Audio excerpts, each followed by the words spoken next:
जय हिंद। स्वागत है आपका हमारे इस YouTube चैनल पे।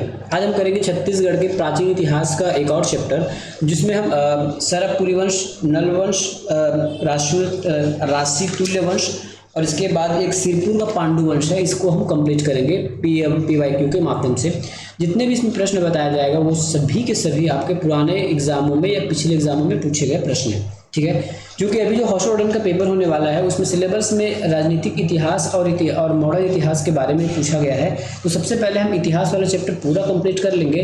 समय रहा तो हम किसी और चैप्टर को, जैसे हमारा छत्तीसगढ़ का भूगोल हो गया और कोई पार्ट होगा, उसको बाद में करेंगे, लेकिन पहले सिलेबस के हिसाब से चलेंगे। ठीक है, तो चलिए स्टार्ट करते हैं आज का पहला प्रश्न। आज का पहला प्रश्न है, बस्तर के नल राजाओं की राजधानी निम्नलिखित में से कौन सी थी? बस्तर की नल राजाओं की राजधानी निम्न में से कौन सी थी? आपके ऑप्शन है पुष्करी, बस्तर, दंतेवाड़ा या फिर कांकेर। तो इसका सही उत्तर है पुष्करी। क्या उत्तर है इसका? सही उत्तर पुष्करी। इस पुष्करी को कभी कभी आपको एग्जाम में कोरापुट नाम से भी देखा जाएगा। ठीक है, कोरापुट। यदि आपको एग्जाम में कभी बस्तर के नल राजाओं, ये कब कहाँ के नल राजा है याद रखिएगा, बस्तर के नल राजा हैं, इसकी राजधानी पुष्करी और पुष्करी को कोरापुट के नाम से भी जाना जाता है। कई बार प्रश्न आपको कोरापुट के नाम से भी पूछा जा सकता है, याद रखिएगा।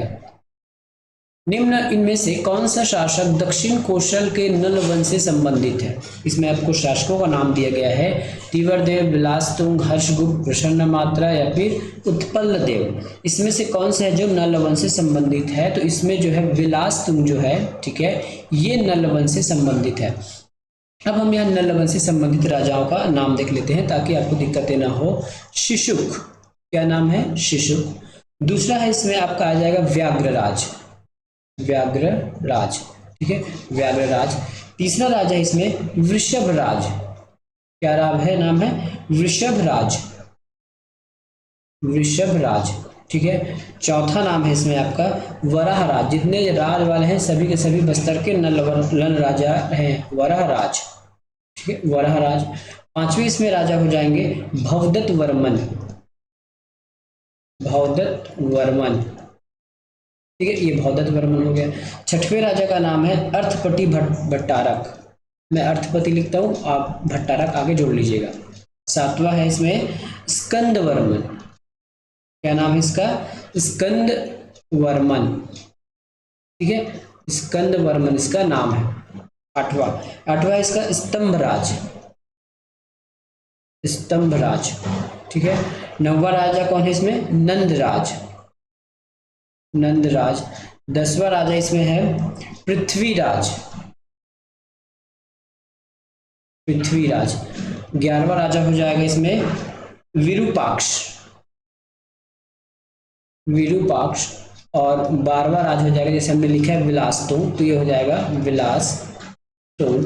ठीक है, और 11 12 हो गया। 13वें राजा का नाम है पृथ्वी व्याघ्र, पृथ्वी व्याघ्र। ठीक है, ये 13वें राजा हो गया। 14वें राजा का नाम मैं यहां लिख रहा हूं, उसका नाम है भीमसेन। क्या नाम है? भीमसेन। ठीक है, और 15वें राजा का नाम है नरेंद्र थबल। ये तो ये है इतने हमारे दक्षिण भारत की जो नल वंश है। ठीक है, सॉरी दक्षिण भारत बोलता हूँ, छत्तीसगढ़ की दक्षिणी या दक्षिण कोसल कहें या फिर बस्तर बोले, तो उनमें राजाओं का जो नाम है वो है शिशुक, व्याघ्रराज, ठीक है, वृषभराज, वराहराज। ये राजाओं का नाम आप याद रखिएगा, कहीं ना कहीं आपको इस प्रश्न में पूछा ही जाएगा। ठीक है, अगला प्रश्न है राजीव लोचन मंदिर। राजीव लोचन मंदिर का जो निर्माण है बिलासतुंग निम्न में से किस प्राचीन राजवंश से संबंधित है? अभी हमने देखा बिलासतुंग किस राज्य से संबंधित है, तो ये हमारे नल वंश से संबंधित है। कौन से वंश से संबंधित है? नल वंश से। ठीक है, इसके साथ साथ अभी तो इसने बिलासतुंग पूछ लिया। हो सकता है इतने जब मैंने नाम बताए, शिशु, व्याघ्रराज, वृषभराज, वराहराज, भवदत्त वर्मन, अर्थपति, स्कंद वर्मन, स्तंभराज, नंदराज, पृथ्वीराज, विरूपाक्ष, बिलासतुंग और पृथ्वी व्याघ्र, भीमसेन या नरेंद्र, इनमें से कोई से भी एक पूछ सकता है बिलासतुंग की जगह। तो एक दो बार इसको वीडियो को 2-3 बार देखेंगे, आपको याद हो जाएगा। ठीक है, तो ये क्या था अपने बिलासतुंग के नल वंश का था। अब इसके बारे में थोड़ा जान लीजिए, क्योंकि यहाँ पे लिखा है राजीव लोचन मंदिर। ठीक है, तो राजीव लोचन मंदिर के बारे में थोड़ा सा जानेंगे। तो राजीव लोचन मंदिर का निर्माण कौन करा था? बिलासतुंग, पहला टाइप हो गया। दूसरा, इसकी जो सदी है 7वीं या फिर 8वीं सदी के आसपास इसको बनाया गया है। ठीक है, यह मूलतः शिव मंदिर है, सॉरी शिव मंदिर मतलब विष्णु मंदिर है ये, ठीक है। कौन सा मंदिर है ये विष्णु मंदिर है, विष्णु मंदिर है, ठीक है, ये विष्णु मंदिर है। यह मंदिर पंचायतन शैली में बनाया गया और इस मंदिर का शैली कौन सा है, पंचायतन शैली, पंचायतन शैली में बनाया गया है, ठीक है। और यदि कई बार पूछेगा ना तो आप बताना भी कि इस मंदिर का जो जीर्णोद्धार है, जो पृथ्वीदेव द्वितीय, जब आप कब पढ़ेंगे, एक और राजा पढ़ेंगे का मध्यकालीन छत्तीसगढ़ का जो इतिहास पढ़ेंगे कलचुगी काल, उस टाइम आपको पढ़ने मिलेगा एक पृथ्वीदेव, है ना, पृथ्वीदेव द्वितीय, जिसके सेनापति थे जगपाल, है ना, जगतपाल, उसने इसका जीर्णोद्धार करा। जीर्णोद्धार का मतलब ये होता है यदि मंदिर बहुत दिन तक टूट फूट जाता है उसकी मरम्मत किया है ना। जीर्णोद्धार का मतलब होता है यदि कोई चीज टूट फूट गया है तो उसको जीर्णोद्धार करना, इंग्लिश में बोलते हैं रेस्टोरेशन, ठीक है। चलिए अगला वर्ग, निम्नलिखित कौन सा ऐतिहासिक साक्ष्य छत्तीसगढ़ के प्राचीन इतिहास का महत्वपूर्ण स्रोत है, ठीक है। तो कौन सा स्रोत है ये, प्राचीन इतिहास का महत्वपूर्ण स्रोत है, तो इसका उत्तर हो जाएगा ऑप्शन नंबर बी राजिम अभिलेख। निम्नलिखित में से ऐतिहासिक साक्ष्य, ठीक है, ऐतिहासिक साक्ष्य लिखा गया इसमें राजिम का, लेकिन ये राजिम किससे संबंधित है, आपके नल वंश से संबंधित है। राजिम अभिलेख छत्तीसगढ़ के ऐतिहासिक साक्ष्य प्राचीन इतिहास का स्रोत है। इसमें विलासतुंग के पिता जो है विरूपाक्ष, विलासतुंग के जो पिता है विरूपाक्ष, उसके बारे में यहाँ पे चर्चा है, ठीक है। तो यदि आपको प्रश्न घुमा के पूछेगा तो कैसे पूछेगा कि नल वंश का ऐतिहासिक स्रोत राजिम का अभिलेख, जिसमें विलासतुंग के जो पिता हैं, ठीक है, विरूपाक्ष, और उसके पितामह है पृथ्वीराज, उसके बारे में उल्लेख मिलता है। यह 700 से 800 ईस्वी से संबंधित है। ऋषिद्धपुर ताम्रपत्र और केसरी बेड़ा ताम्रपत्र दक्षिण कोशल के किस राजवंश के सशक्त ऐतिहासिक प्रमाण है। ऋषिद्धपुर ताम्रपत्र और केसरी बेड़ा जो ताम्रपत्र है दक्षिण के आपके नल वंश से संबंधित है। तो यही आपके 3 क्वेश्चन बन गए। तो नल वंश से संबंधित कहाँ से या फिर कहाँ से प्रमाण मिला, तो पहला है ऋषिद्धपुर ताम्रपत्र, तीसरा है केसरी बेड़ा, और इसके पहले हमने पहले क्वेश्चन में पढ़ा है कौन सा अभिलेख, तो राजिम का अभिलेख। तो ये 3 चीजें हमको यहाँ मिल गई। आगे और होगा तो और देख लेते हैं, ठीक है। ऋषिद्धपुर हो गया, ताम्रपत्र हो गया, एक होता है आपको पंडिया पाथर, पंडिया पाथर अभिलेख, ठीक है, पंडिया पाथर अभिलेख। और उसके बाद एक और आपको मिलेगा पोड़ागढ़ अभिलेख। क्या हो जाएगा, पोड़ागढ़ अभिलेख। तो ये जितने भी अभिलेख है, पोड़ागढ़ अभिलेख, पंडिया पाथर, ऋषिद्धपुर ताम्रपत्र, केसरी बेड़ा और राजिम का जो आपको अभिलेख मिलता है, ये आपके नल वंश को बताता है। अगला प्रश्न, नल वंश के शासकों की स्वर्ण मुद्राएं कहाँ से मिली है। नल वंश की जो स्वर्ण मुद्राएं हैं ये कहाँ से मिली है, तो इसकी स्वर्ण मुद्राएं आपके अड़ेगा केश काल से मिली है। कहाँ से मिली है, अड़ेगा केश काल से मिली है, जो कोंडागांव, जो आपके कोंडागांव जिले में स्थित है। अगला, अब हम अगले राजवंश के बारे में बात करेंगे, राजसी तुल्य वंश। इस वंश को छत्तीसगढ़ के स्थानीय राजवंश का दर्जा दिया गया है और ये पहले स्थानीय राजवंश माने जाते हैं। राजसी तुल्य वंश के संस्थापक कौन थे, ठीक है, इसके संस्थापक थे शूर। कौन थे, शूर। राजसी तुल्य वंश के संस्थापक शूर थे। राजसी तुल्य वंश की राजधानी आरंग थी। कई बार आपको पूछा जाएगा तो याद रखना, इस राज्य की राजधानी कौन सी थी, आरंग, ठीक है, आरंग थी। राजसी तुल्य वंश के शासकों का नाम कुछ है जिसको आपको याद रखना है, कई बार आपको प्रश्न में पूछा जा सकता है। इसका शासक था सूर, या फिर इसको सूरा के नाम से भी जाना जाता है, सूर या फिर सूरा के नाम से जाना जाता है। दूसरा राजा है इसमें दैत प्रथम, क्या नाम है, दैत प्रथम। तीसरे राजा है इसके विभीषण, विभीषण, ठीक है, विभीषण। चौथे राजा है भीमसेन, कौन सा सेन, भीमसेन। पांचवें राजा कौन सा है, तो दैत वर्मन द्वितीय, दैत वर्मन सेकंड, ठीक है। छठवें राजा का नाम है भीमसेन द्वितीय, भीमसेन द्वितीय, ठीक है। और यही भीमसेन द्वितीय आपके अंतिम राजा है। तो इसको आप याद रख लीजिए, सूरा, दयित, विभीषण, भीमसेन, दयित वर्मन और भीमसेन। ठीक है, कैसे याद करेंगे? सूरा, दयित प्रथम, विभीषण, भीमसेन प्रथम, दयित वर्मन सेकंड और भीमसेन सेकंड। तो ये तीन आपके तीन बोलता हूँ 6 राजा हैं। ये आपके कभी न कभी एग्जाम में पूछे जाते हैं कि राजतुल्य वंश के संस्थापक या फिर उसके राजवंशों का नाम। इसमें याद रखिएगा जो इस वंश की जो जानकारी है हमको इस भीमसेन के ताम्रपत्रों या फिर इसके अभिलेख से प्राप्त होती है। ठीक है, इसके अभिलेख से प्राप्त होते हैं, बाकी किसी भी राजा हमको अभिलेख प्राप्त नहीं हुआ है। छत्तीसगढ़ में स्थित किस वंश की स्थापना सूर ने की थी? तो सूर मतलब सूरा, तो ये हुआ था आपका राजसी तुल्य वंश की स्थापना किया गया था। निम्नलिखित में से कौन सी राजसी तुल्य वंश की राजधानी है? अभी हमने इसके बारे में चर्चा किया था पहला प्रश्न में, आरंग। राजसी तुल्य वंश का अंतिम शासक कौन था? तो अंतिम शासक हमने क्या दिया है यहाँ पे, याद करिए, सूरा, दयित, विभीषण। देखिए सूरा, दयित, विभीषण, देखिए नाम यदि दोबारा है तो आप मान लीजिएगा कि वो सेकंड होगा ऑटोमेटिक। जैसे सूरा, दयित, विभीषण, भीमसेन, दयित, फिर से दयित आ गया तो उसको आप सेकंड माने, है ना। तो सूरा, दयित, विभीषण, भीमसेन, दयित और भीमसेन। ठीक है, तो इसमें क्या पूछा गया? अंतिम राजा। तो अंतिम राजा तो भीमसेन द्वितीय है।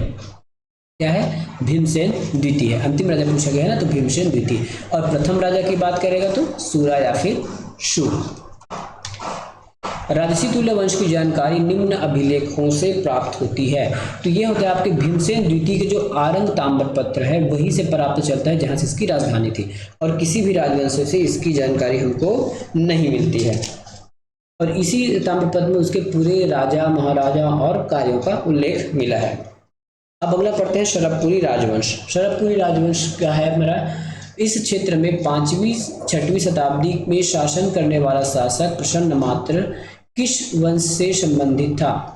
यह शरभपुरी वंश पहला प्रश्न है।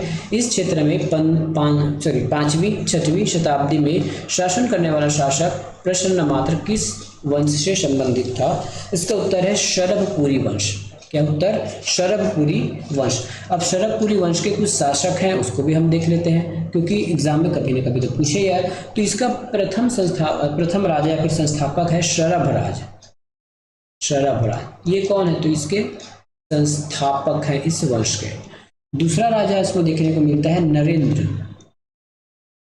नरेंद्र। तीसरा राजा मिलता है इसमें प्रसन्नमात्र। चौथा राजा है इसमें जयराज। और 5वां राजा है इसमें सुदेवराज। 6ठा राजा है इसका प्रवरराज। 7वां राजा का नाम है प्रवरराज द्वितीय। प्रवरराज सेकंड। जैसे ये पहला हो गया, सेकंड में।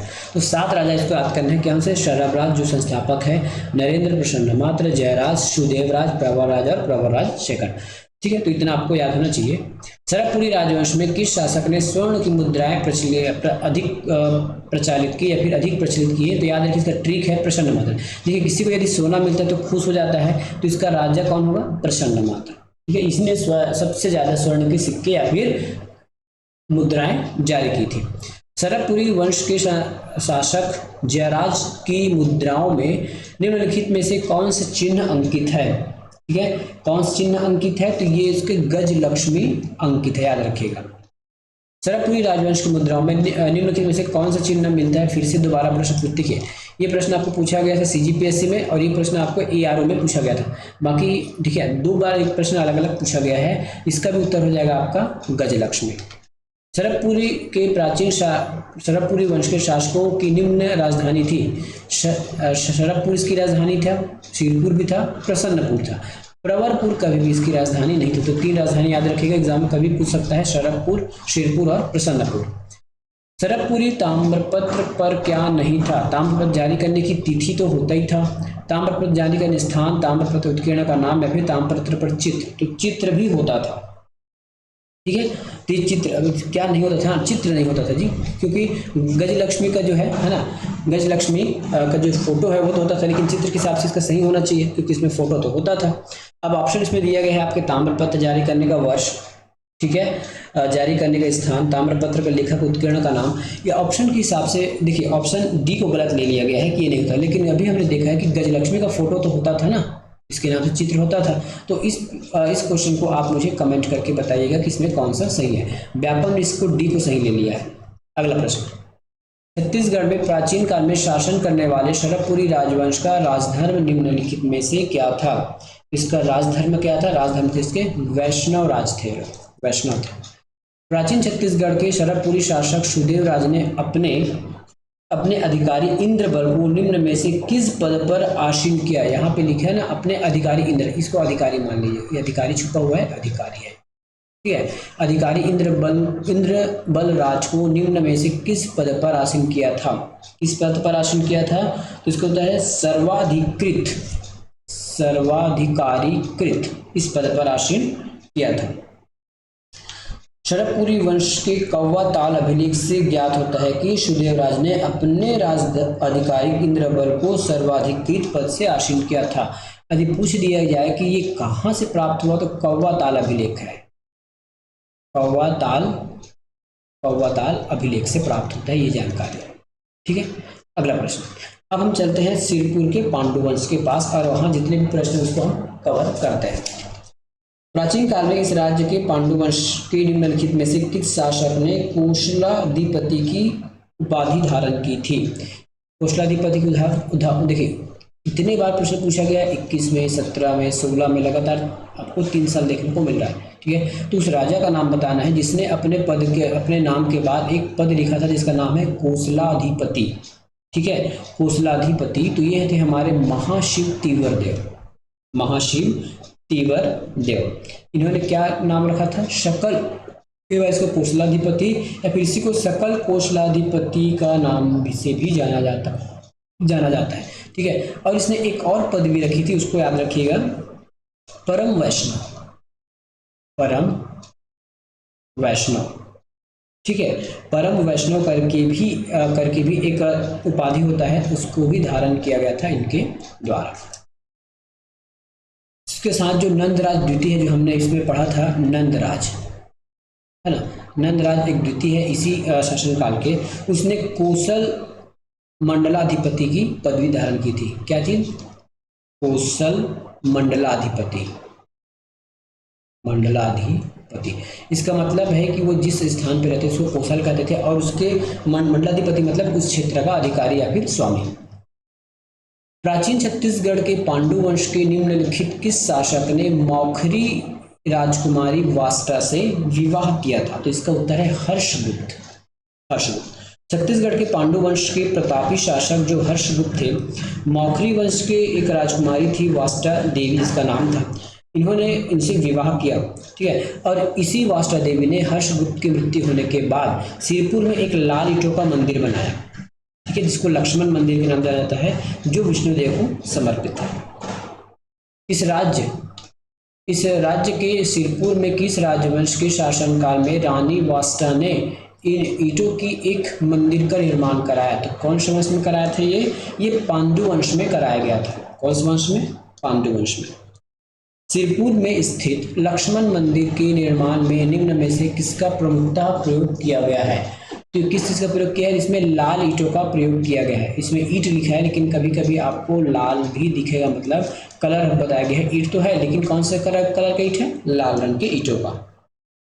इस राज्य के निम्नलिखित में से किस प्राचीन राजवंशों से महाशिवगुप्त संबंधित है? अभी हमने देखा है पांडुवंश, ठीक है। महाशिवगुप्त कौन है? तो ये हर्षगुप्त के, महाशिवगुप्त कौन है? ये हर्षगुप्त के बेटे हैं। कौन है ये? हर्षगुप्त के बेटे हैं, मतलब रानी वास्टा का बेटा है। तो कौन सा वंश है? पांडुवंश। ठीक है। अब यदि हम चाहें तो इस यहीं पे हम कुछ नाम भी देख सकते हैं इस राजवंश का, क्योंकि पांडुवंश का अभी तक हमने नाम नहीं देखा है, तो हम यहाँ कुछ नाम देख लेते हैं पांडुवंश का। पांडुवंश पहला नाम हो गया आपका उदयन, ठीक है, जिसको हम आदि पुरुष या संस्थापक के नाम से जानते हैं। दूसरा है इंद्रबल, ठीक है, ये आपके पांडुवंश के वास्तविक संस्थापक माने जाते हैं। तीसरा इसमें नंदराज प्रथम, तीसरा तीसरा बोलो, चौथा इसमें आपके महाशिव तीवरदेव,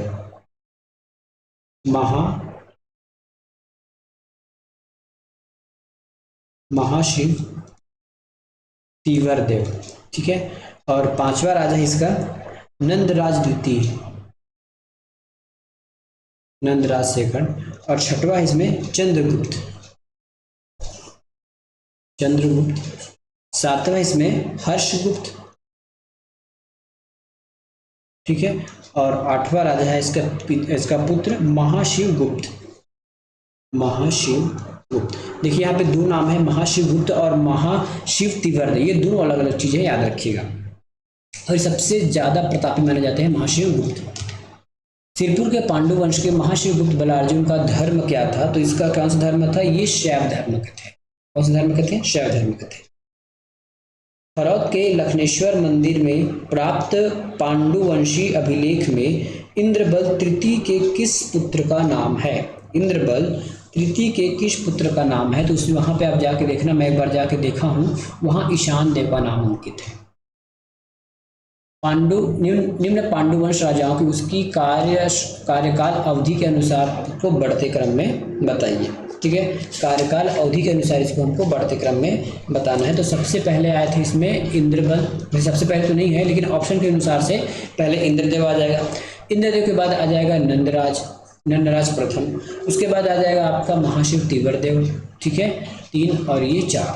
हर्षगुप्त लास्ट में आया था तो ये चौथे में होगा। चित्रांगदपुर को किस राजवंश ने राजधानी बनाया था?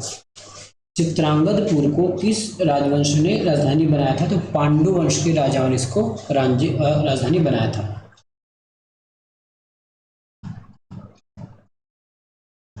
अगला प्रश्न है, छत्तीसगढ़ के महासमुंद जिले के निम्नांकित में से किस शहर की भेनसांग ने 7वीं शताब्दी में यात्रा की थी?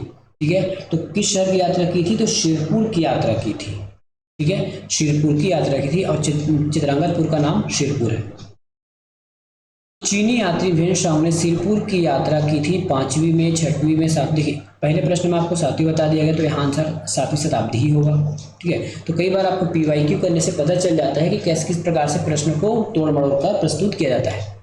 निम्नांकित में से किस पांडुवंशी शासक के समय भेनसांग शिरपुर आया था? तो किस शासक के समय शिरपुर आया था? ये आया था हमारे महाशिवगुप्त के समय, लास्ट है ना। अब देख लीजिए चीनी यात्री कब आए थे? 7वीं शताब्दी में आए थे। उन्होंने एक पुस्तक लिखी। अब ये कहाँ से पता चला कि पांडव आए थे यहाँ पे छत्तीसगढ़ में? तो ये सीयूकी नामक एक पुस्तक लिखा है ना, सीयूकी, जिसमें उसने छत्तीसगढ़ को क्या नाम से जाना? कियासलो, पता नहीं इसका नाम उसने क्या रखा है, कियासलो, कियासलो नामक छत्तीसगढ़ उसने नामकरण किया था। चीनी यात्री भेनसांग ने दक्षिण कोसल की राजधानी के पास किस बौद्ध विद्वान के निवास स्थान के बारे में लिखा है? तो वो नागार्जुन के बारे में लिखे थे। इसके बारे में लिखे थे, नागार्जुन के बारे में। तो आज हम यहीं तक क्वेश्चन करते हैं। इसके बाद एक और वीडियो आएगा, उसके बाद हमारे प्राचीन इतिहास से जितने भी प्रश्न आ सकते थे या फिर आए हुए हैं उसको हमने पूरे कंप्लीट कर लिया। मिलेंगे नेक्स्ट वीडियो में, धन्यवाद।